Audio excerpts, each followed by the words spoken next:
Hola, sean bienvenidos a la segunda cápsula del curso de MSP. Hoy vamos a revisar específicamente el protocolo a través del que se comunica MSP. También vamos a revisar las capacidades en profundidad de MSP. Y por supuesto vamos a ver un caso de uso real. Vamos a levantar un pequeño servidor localmente de MSP a través de su SDK, ¿ya? O kit de desarrollo de software. Bien, entonces vamos a comenzar. Bueno, el protocolo de comunicación, por supuesto que tenía que estar a la altura de los nuevos tiempos de el desarrollo de software, y por eso el equipo de Anthropic decidió implementar un protocolo de comunicación estandarizado para que cualquier cliente y servidor pudiese intercambiar mensajes de forma consistente, predecible, tal y como aparece acá. Y también de alguna forma manifestar este deseo de interoperabilidad entre distintos dispositivos. Este protocolo está basado en JSON RPC, ¿ya? O también en el caso de RPC en realidad es Remote Procedure Calls, que vendría a ser llamadas de procesos remotos. ¿Ya? Este protocolo es súper sencillo en realidad.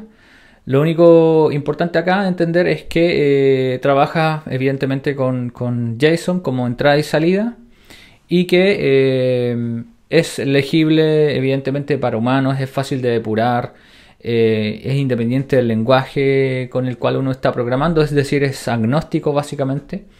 Y por supuesto que está súper bien establecido en la industria, con especificaciones súper claras, y las pueden revisar acá si son de interés de ustedes, ¿ya? Este protocolo específicamente va a definir, para el caso de MSP, tres tipos de mensajes, que son los que aparecen en este diagrama. Tenemos por una parte la petición o request, la respuesta o response, y la notificación o notification, ¿ya? Generalmente cuando estamos haciendo estudio de conceptos en programación, en ingeniería de software, generalmente estos conceptos están escritos en inglés, ¿ya? Yo los quise poner acá simplemente en español para que quedara claro que el cliente realiza peticiones, el servidor devuelve respuestas y también notifica. Entonces, específicamente a qué se refiere el request o petición, en el caso del protocolo que utiliza MSP, esta request va a tener una ID único, como se puede apreciar acá, en un formato JSON, tal y cual está acá. Y va a tener un método o un nombre de método para poder identificarlo a través de un llamado explícito, y parámetros de método, ya que dependiendo de la herramienta o del método que uno esté definiendo, van a ser distintos claramente. En el caso de la respuesta, siempre se responde con el mismo ID de la solicitud, o sea, del request que se realizó, y el resultado podría ser correcto. En este caso, en la parte izquierda vemos un resultado correcto para la petición anterior, ¿ya? Y también podría ser incorrecto, podría fracasar, en cuyo caso obviamente retorna un error con un código y un mensaje de error, ¿ya? Hasta ahí lo normal, digamos. Ya ahora también se especifica una notificación, la cual son simplemente mensajes unidireccionales que no requieren una respuesta de parte del cliente en realidad, ¿ya? Y normalmente por lo mismo lo envía el servidor hacia el cliente. Y por lo mismo entonces tenemos lo que son conocidos como mecanismos de transporte en el caso del protocolo MSP, ¿ya? Específicamente, JSON RPC define, ¿cierto? Como vimos el mensaje, pero MSP define la especificación de transporte del mensaje entre cliente y servidor. Y para esto se admiten dos mecanismos de transporte generales o principales en realidad: el transporte estudio y el transporte HTTP SSS. En el caso del transporte estudio se utiliza comúnmente para una comunicación local, donde el cliente y el servidor están en la misma máquina generalmente, ¿ya? Y en el caso del transporte HTTP más SSS o Server Sent Events o Events, Streamable HTTP. La comunicación en este caso se realiza mediante HTTP con un servidor que utiliza eventos enviados por servidor y de esa forma envía actualizaciones al cliente a través de una conexión que es persistente, permanente, ¿ya? Y este transporte se utiliza generalmente para conexión a APIs remotas, servicios en la nube o recursos compartidos, entre otros. Bueno, en el caso del ciclo de vida de la interacción, vamos a ver que existen 4 etapas, ¿ya? Entendamos que la interacción se entiende como este proceso, ¿cierto? En el cual el cliente el MCP client intenta descubrir los servicios del MCP server y se van intercambiando distintos mensajes unos con otros.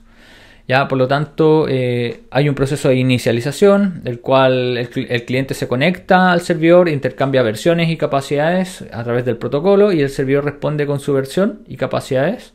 Y el cliente de alguna forma confirma la inicialización del proceso mediante un mensaje, ¿ya?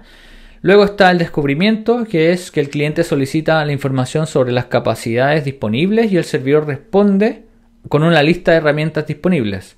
Esto también lo vimos en la cápsula pasada, pero en un nivel más alto, ¿cierto? Ahora estamos indagando un poco más en ello.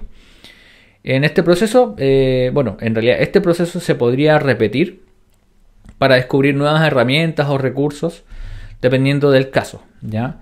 Y la ejecución, bueno, el cliente invoca las capacidades que tiene el servidor de acuerdo a las necesidades que tenga el host. Recuerden que tenemos 3 conceptos en el MSP: el host, el cliente y el servidor. Ya no olvidar, y si se olvidaron, vayan a la cápsula número 1.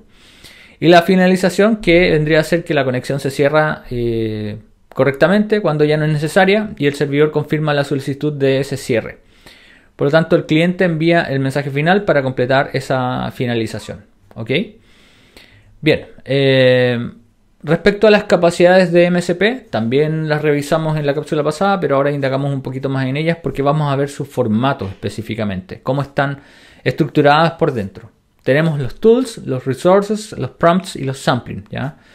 En el caso de los tools, por ejemplo, acá tenemos una función definida, un método definido, ya nombrado getWeather, donde se recibe un argumento o parámetro, location, y la idea es que esto haga algo, ¿cierto? Una lógica de negocio, que en este caso sería como, oye, conéctate a una API donde yo pueda obtener el clima de tal ubicación, ya, de tal localización, y retorna la respuesta, digamos, ya en este caso, la temperatura, las condiciones, la humedad, entre otros. Eso sería una herramienta o un tool que podríamos manejar del lado del servidor, recuerden, ¿ya? Resources podrían ser, por ejemplo, esta función definida como readFile, donde se recibe un argumento o parámetro de ruta de archivo, ¿ya? Y se realiza algo con ella si es que es posible, y si no, bueno, retorna un error. En este caso se está leyendo cada una de las líneas, si no me equivoco, y claro, se está leyendo el contenido. Ahora, ¿cuál es la diferencia, si se fijan, entre tools y resources? Porque parece ser que son bastante parecidos, pero la verdad es que no, ¿ya? Los tools o herramientas son, de parte del servidor, son capacidades para ejecutar cosas o acciones que van a modificar probablemente algo en el contexto, ¿ya? Sin embargo, los resources o los recursos son simplemente métodos que nos van a permitir, más que todo, principalmente, obtener alguna lectura de algún dato, de una base de datos, de lo que sea. Pero eso es un resource.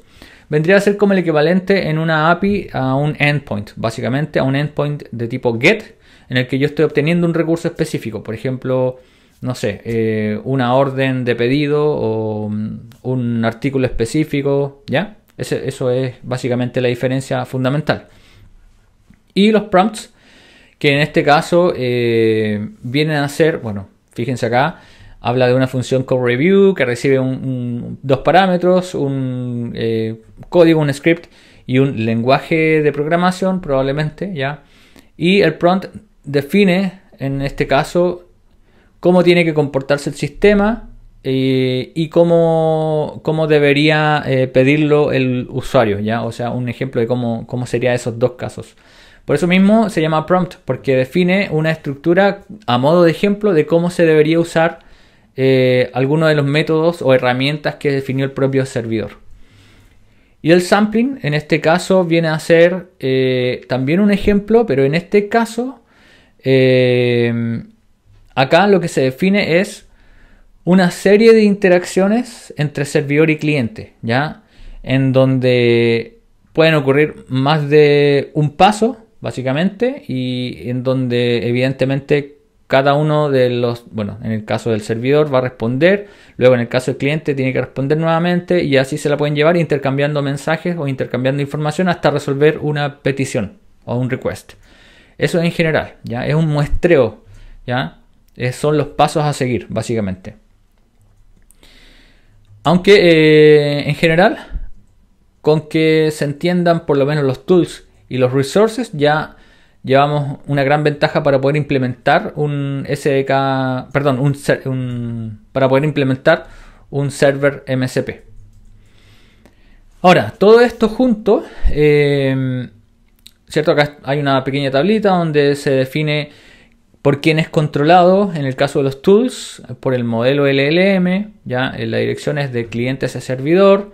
¿Tiene efectos secundarios? Sí, porque probablemente va a, como les dije, y les mencioné las características de cada uno, va a modificar el contexto, va a realizar algo, ¿ya? Puede ser en una base de datos, va a manipular datos básicamente. Esos son los tools. Los resources están controlados por la aplicación, también van hacia el servidor. No tienen efectos secundarios porque son solamente de lectura, ¿ya? Como por ejemplo recuperación de datos, recopilación de contexto, entre otros. El prompt es por parte del usuario y va de servidor a cliente, ¿ya? Esa es la dirección. No tiene efectos secundarios, tampoco hay una aprobación que se requiera para decirle explícitamente al servidor MSP que uno quiere realizar la acción. Por ejemplo, flujos de trabajo guiados, plantillas especializadas, es todo lo que el servidor MSP podría ofrecer a modo de ejemplo de cómo utilizar sus propias herramientas, ¿ya? Y el muestreo o sampling es controlado por el servidor y acá la dirección es servidor, cliente, servidor, ¿ya? Los efectos son indirectamente porque eventualmente van a llamar a un tool probablemente para resolver algo, ¿ya? Tareas de múltiples pasos, comportamientos autónomos, entre otros. ¿Hay una aprobación requerida? Sí, claramente, porque acá se modifican datos, seguramente. Bien, entonces, ahora, ¿cómo funciona el proceso de descubrimiento, ya? En el caso de MSP, el descubrimiento es dinámico y de acuerdo a las capacidades, ¿ya? El cliente puede consultar al servidor las capacidades disponibles mediante los métodos, por ejemplo, listar las herramientas, listar los recursos, listar los prompts. Y de esa forma entonces el cliente puede saber todos los elementos que posee y el servidor y cómo se estructura.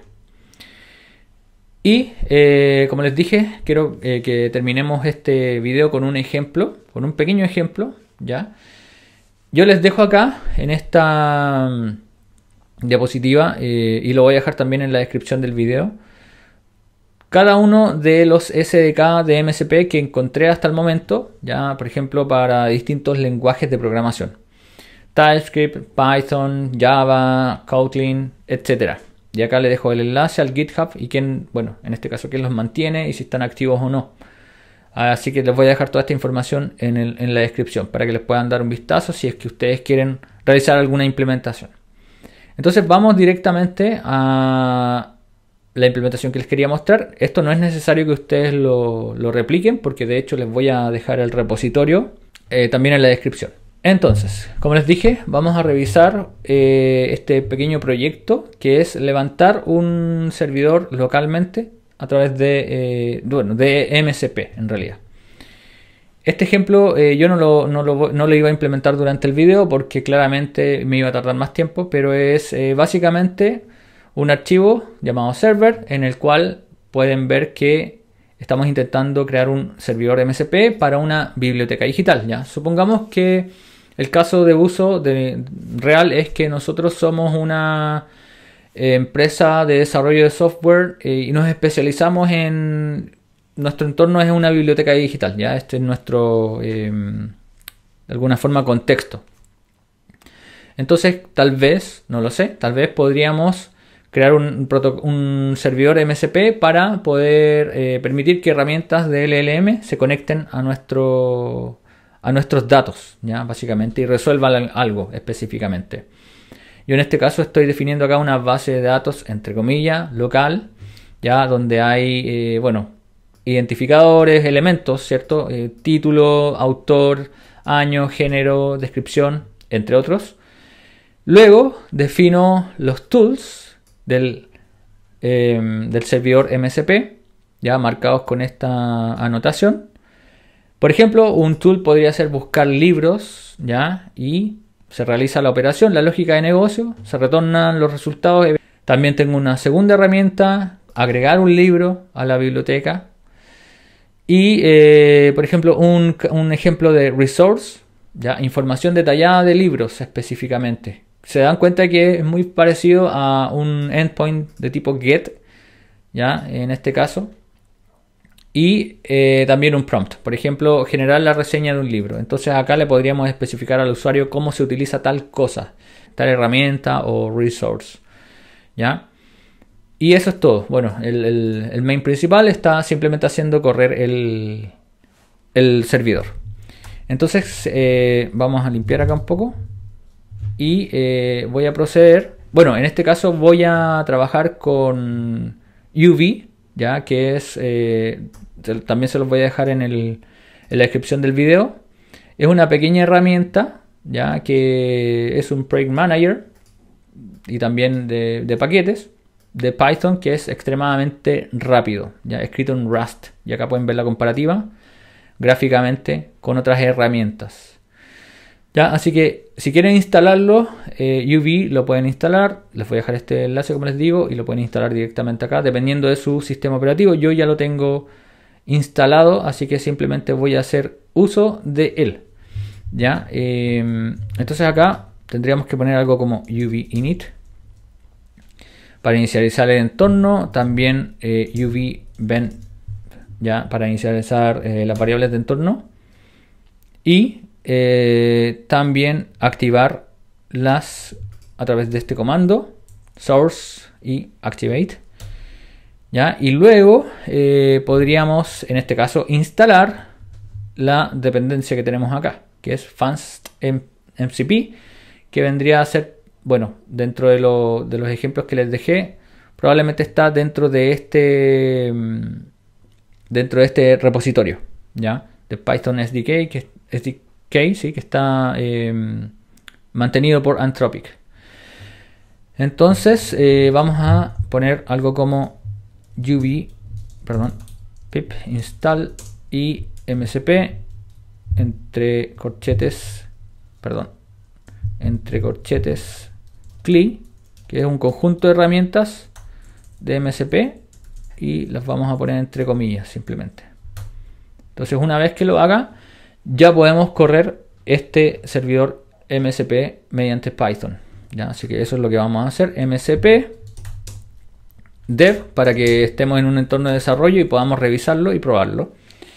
Y el archivo, que es este server.py. Así que ahora va a cargar, nos va a preguntar si queremos proceder para poder levantar este pequeño servidor localmente y probarlo.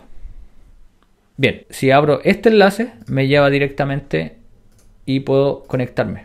Por una parte, acá en el terminal vamos a comenzar a revisar que están llegando mensajes del mismo servidor MSP. Y por otro lado también acá podemos revisar en esta parte algunos logs, ¿ya? Dice que está inicializado. Si yo veo y reviso, bueno, ahí aparece la respuesta que tuvo. Ya, ese es el nombre de del servidor. Si se fijan, podríamos listar las herramientas, ¿ya? Y están todas acá. Fíjense. Ya, ahí está la respuesta. Me entregó las herramientas. Buscar libro, por ejemplo. Le puedo poner un término 100, porque yo sé que teníamos en nuestra base de datos, 100 años de soledad.